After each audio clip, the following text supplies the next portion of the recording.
сен сүйгөн бала болсо bir жылда bir 4-5 жолу барышы мүмкүн. Өлгөндө кой барып коюнчу атамдын мүрөсүнө, койчу барып бир дуа кылып коюнчу деши мүмкүн. Жолугусу алды деле барбай калбайт.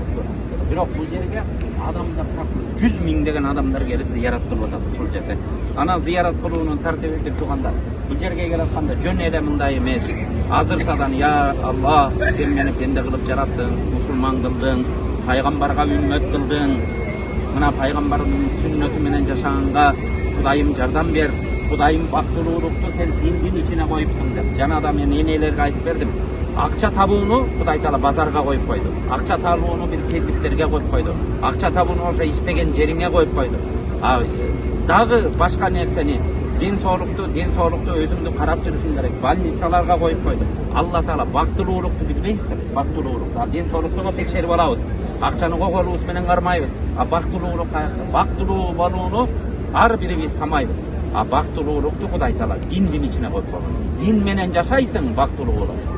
Аллага тобокел кыласың, бактылуу болосуң. Аллага ыйман келтирип жашайсың, бактылуу болосуң. Аллага таянасың, бактылуу болосуң деп.